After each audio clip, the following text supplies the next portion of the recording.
आइए प्रिय मित्रों, मैं आपका जाना पहचाना विनोद गांव बादरी से आपकी सेवा में आए हैं।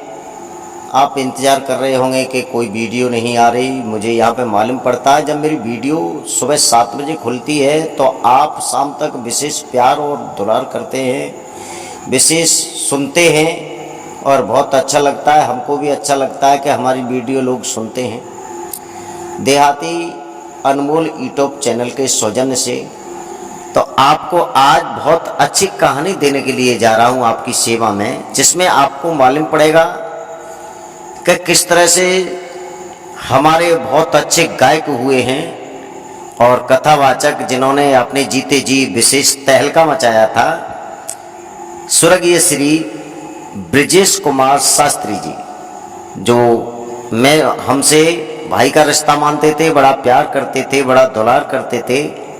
जब उनकी याद करते हैं तो मन बड़ा भटकता, बड़ी यादें आती हैं, लेकिन क्या करें, परमात्मा के आगे तो कुछ चलती नहीं किसी की।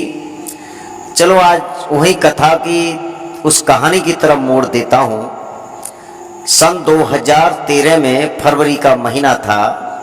विशेष परेशान होने के कारण जब आगरा उन्हें भर्ती किया गया, सब परिवारी जनों ने जब उनके दिक्कत हुई, पेट में दर्द होने लगा, आगरा जब भर्ती किया गया था, फरवरी का महीना था, सन 2013 थी। बहुत अशुभ भरी हुई ये सन आती है। जब उन्हें भर्ती किया गया, कुछ समय तक वो भर्ती रहे और डॉक्टरों ने जब चेक किया, चेकअप में आया था कि उनकी आंतों में छेद हो गए हैं। तो डॉक्टर ने उनसे कहा कि शास्त्री जी बहुत अच्छे हैं आप, बड़ा अच्छा गाते हैं, बड़ी अच्छी कथा कहते हैं, ज्ञान भी आपको बहुत है, लेकिन मेरा आपसे एक रिक्वेस्ट है। डॉक्टर ने कहा कि आप 1 महीना तक बोलेंगे नहीं। वैसे किसी कथा में उन्होंने कहा है कि डॉक्टर ने हमसे मना किया था कि आप बोलेंगे नहीं, तो वो हंसी मजाक में बात कह देते कि बोलने के तो जनता पैसा ही देती है, बोले न तो खाए का। ये तो कई कथाओं में उन्होंने कह दिया माइक में, लेकिन रियल बात ये है कि उनकी धर्म पत्नी रेखा देवी के सामने श्रीमती रेखा देवी से कह दिया कि आप अपने पति को अगर इस हालत में, जिंदा हालत में देखना चाहती हैं तो अपने पति को 1 महीना तक बोलने नहीं देंगे। और इनकी आंतों में जो छिद्र दिखाई दे रहे हैं चेकअप के द्वारा, तो इस पे हमने छल्ला लगा दिए हैं, और जो छल्ला जो जब ही सेट होंगे कि 1 महीना तक ये कथा नहीं कहेंगे। इतना कह दिया तो सब घर को संतुष्टि मिली। जैसे उनके भाई छोटे थे, उनसे मंजेश कुमार शास्त्री जी, उनसे छोटे हैं प्रवेश, उनके 2 पुत्र थे जो मेरी जानकारी में है, पंकज और माधव। तो उनकी जब धर्म पत्नी से कहा कि आप बोलने मत देना, अगर बोलेंगे तो इनकी आंतों की जो छिद्र पे छल्ला लगे हुए हैं वो हट जाएंगे, फिर इन्हें कोई बचाने वाला नहीं होगा। तो सब परिवारी जनों ने, सब घर वालों ने ये दृढ़ विश्वास कर लिया उस डॉक्टर के कहने पर कि हम बोलने नहीं देंगे तो जो बचे रहेंगे। 1 महीना के बाद में फिर कितनी भी कथा कहें, इन पर कोई असर नहीं पड़ेगा। कोई बात ना है, 10 दिन या 15 दिन हॉस्पिटल में भर्ती रहे और नियम बता दिया डॉक्टर ने, तो घर आ गए। इधर होता क्या है, ये कथा उनकी चल रही थी, जो उनके शिष्य कथा को कह रहे थे। सोरों, जो शुक्र क्षेत्र है, बड़ा पुण्य क्षेत्र है जिसे सोरों कहते हैं, सोरों के पास में कथा चल रही थी। जो मैंने सुना है, रियल तरीका से मुझे बताया गया है, वो आपके सामने इस वीडियो के माध्यम से मैं भेज रहा हूँ।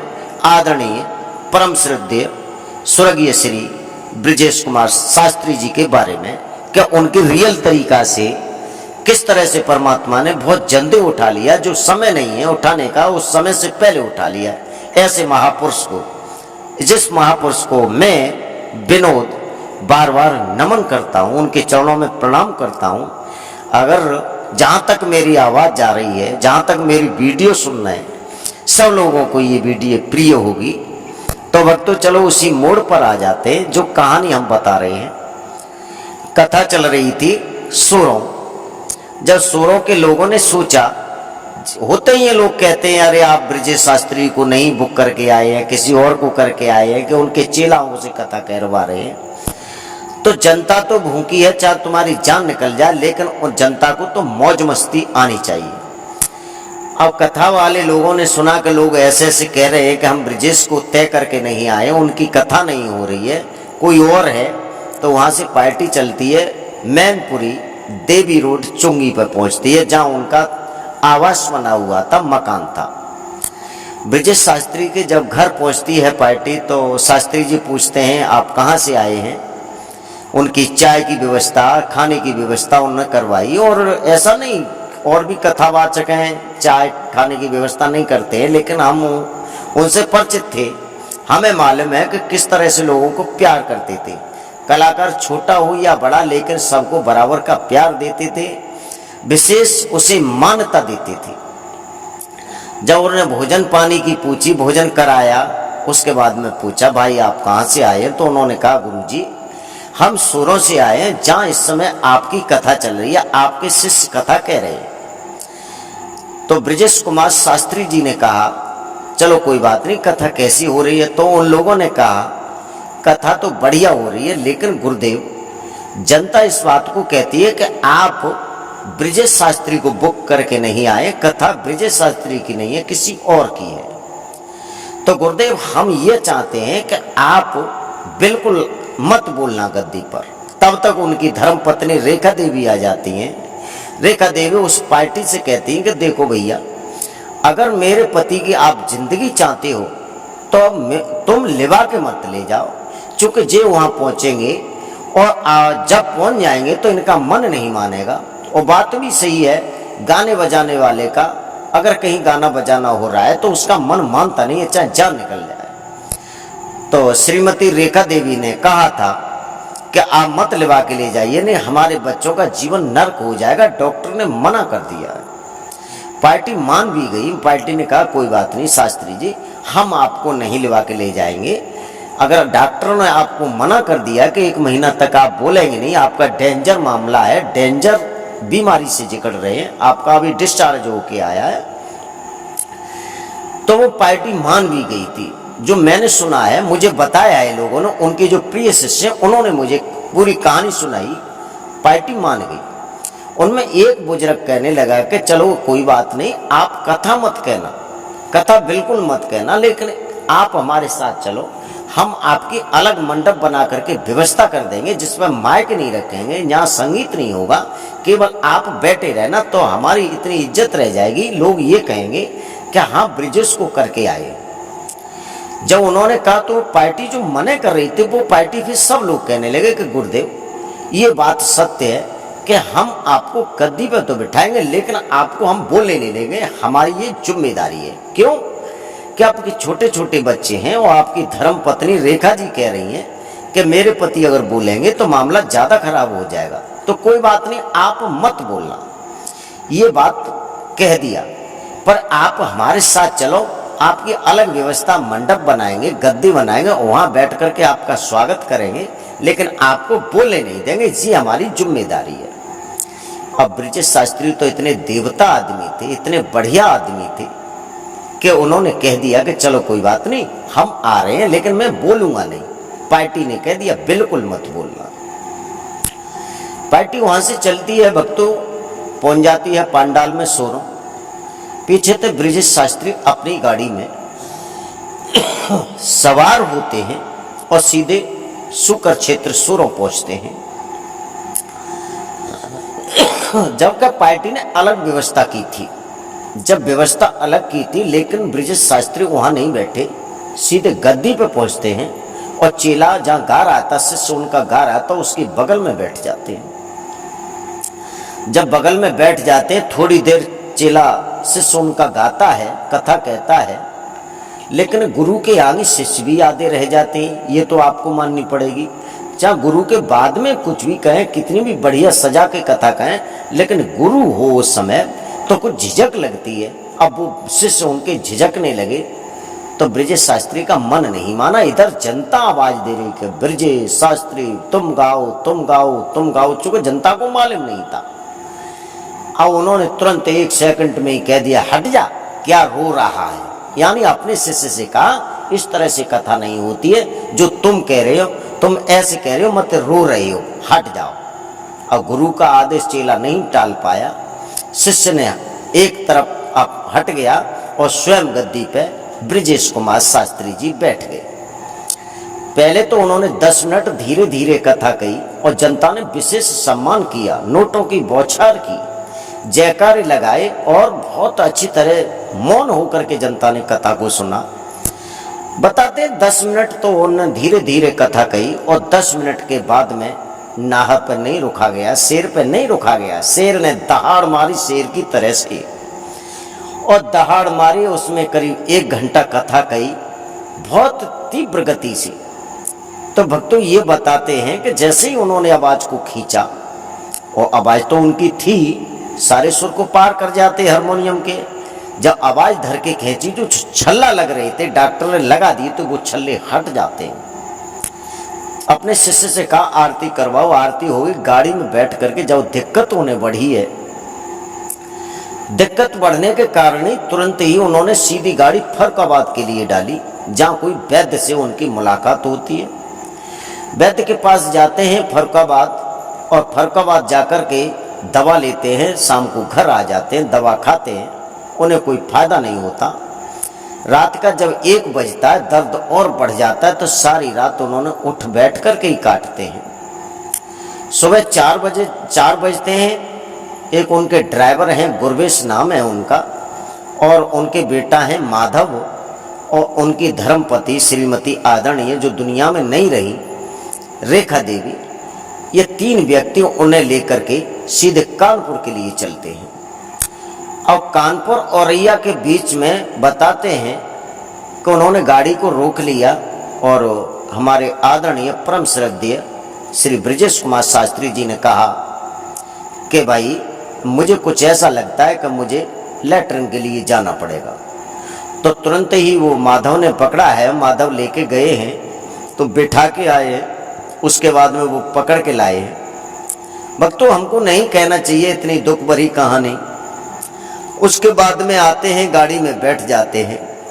जब उनकी हालत खराब होने लगती है और गांव के लोग वहाँ इकट्ठे हो जाते हैं, शकल देखते हैं कि ब्रजेश शास्त्री हैं, बहुत भीड़ हो जाती है।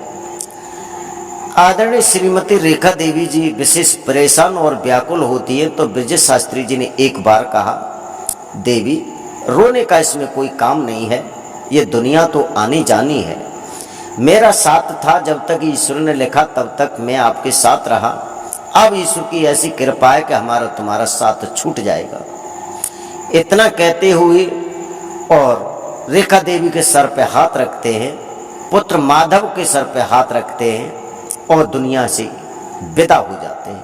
इतना कह करके दुनिया से निकल जाते हैं।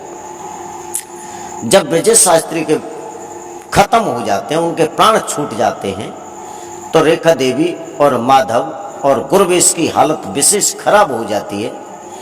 उन्हें बहुत जानते थे, यूपी पूरी जानती थी, जहाँ तक और प्रांतों में भी लोग जानते थे। वहाँ भीड़ काफ़ी हो जाती है, उस गांव पूरा इकट्ठा हो जाता है कि ब्रजेश शास्त्री की मौत हो गई, वो ख़त्म हो गए। तो वहाँ के लोगों ने बहुत समझा बुझा करके फिर उनके फ़ोन निकाले, जहाँ तहाँ फ़ोन किए। मंजेश शास्त्री जी की कथा चल रही, तो उनसे कहा कि आपके भ्राताश्री खत्म हो गए। तो उन्होंने कई पटकें खाई अपने भैया के पीछे, और हाँ भैया कहते हुए बड़ा मुश्किल से मैनपुरी पहुंचते हैं। तब उसके बाद में उन लोगों ने समझाया गुरवेश ड्राइवर को, और गुरवेश का गुरवेश भाई, अरे तुम संभलो भाई, अगर गाड़ी कौन लेके जाएगा। गाड़ी लेकर के तो वो वहाँ के बैक हो जाते हैं मैनपुरी के लिए। ब्रजेश शास्त्री को पार्थिव शरीर लेके आते हैं मैनपुरी के लिए। उससे पहले चारों लंग फोन घूम जाते हैं, तमाम रिश्तेदार नातेदार, यहाँ तक कि हमारे आला सम्राट स्वर्गीय श्री सुरजन चैतन्य भी पहुँचते हैं वहाँ पे, और परम पूज्य परम श्रद्धेय आदरणीय स्वामी आधार चैतन्य भी पहुँचते हैं। यहाँ तक है कि मैं नहीं बता सकता कितने शास्त्री मंडल, कितना चेतन परिवार वहाँ पे पहुँचा। सबने बड़ी सांत्वना दी है, लेकिन प्रवेश और मंजेश और उनके परिवारीजन, उनके आंसू बंद नहीं हुए हैं। उनके पार्थिव शरीर एक दिन बताते हैं मैनपुरी मकान पर रखा रहा, सब लोगों ने दर्शन किए और सब उनकी ये डिमांड थी कि गुरुजी को इतने जल्दी नहीं लगाया जाए, उनका 16वां संस्कार इतनी जल्दी नहीं होना चाहिए, सबको दर्शन होने चाहिए उसके बाद में। तो बताते हैं कि जब एक दिन तो पार्थिव शरीर उनका आदरणीय श्री ब्रजेश कुमार शास्त्री जी का मैनपुरी मकान पर रखा रहा। दूसरे दिन उनका पार्थिव शरीर लेकर के सीधे उनके गांव जो जन्म स्थान था, जिसे ततरी कहते हैं मलामन के पास में, वहाँ लेके जाते हैं। भारी भीड़ के बीच में उनका अंतिम संस्कार करते हैं। भक्तों, नाम तो बहुत कुछ शास्त्री थे, लेकिन मैं जिनके जानता हूँ जैसे हमारे अशोक शास्त्री हैं और हमारे रजनेश शास्त्री हैं, उनके भांजे हैं, सर्वेश शास्त्री हैं, स्वामी आधार चैतन्य है, आला सम्राट श्री सुरजन चैतन्य है। बहुत शिष्य वहाँ पे पहुँचे, हमने भी जाकर के उनके दर्शन किए। आज उनकी याद आती है तो रोना आता है, लेकिन हम परमात्मा के सामने कुछ कर नहीं सकते। इतने बड़े महान देवता, इतने बड़े सुर के सम्राट, इतने गंभीर व्यक्ति के लिए हमारी भी आत्मा गदगद हो जाती है। ज़्यादा नहीं, मेरी 2 बार उनसे मुलाकात हुई और 2 बार उन्होंने अपने रूम पे मुझे रखा। एक बार मैं 15 दिन रुक कर के आया, एक बार मैं 2 दिन रुक कर के आया। इतना प्यार करते थे, इतना दुलार करते थे। केवल फ़ोन पर मुलाकात हुई थी तो मैंने अपने परिचय दिया, मैं विनोद चैतन्य बोल रहा हूँ, गांव बादरी से स्वामी आधार चैतन्य का शिष्य हूँ। तुरंत उन्होंने पहचान लिया, कोई बात नहीं, अगर तुम स्वामी जी के शिष्य हो तो कोई बात नहीं, हमारे भाई लगते हो और हमारे गुरु भ्राता हो, आप आओ, आपका स्वागत है। तो विशेष स्वागत भी करते थे, विशेष प्यार करते थे। बार बार उनके लिए हमारी आत्मा रोती है और यही परिचय था उनका। इस तरह से उनकी दुनिया से विदा हो गए और दुनिया को अलविदा कह गए। भक्तों, जो कोई गलती बने तो हमें बताना कि यहाँ पे पॉइंट छोड़ दिए, ऐसी बाणी के साथ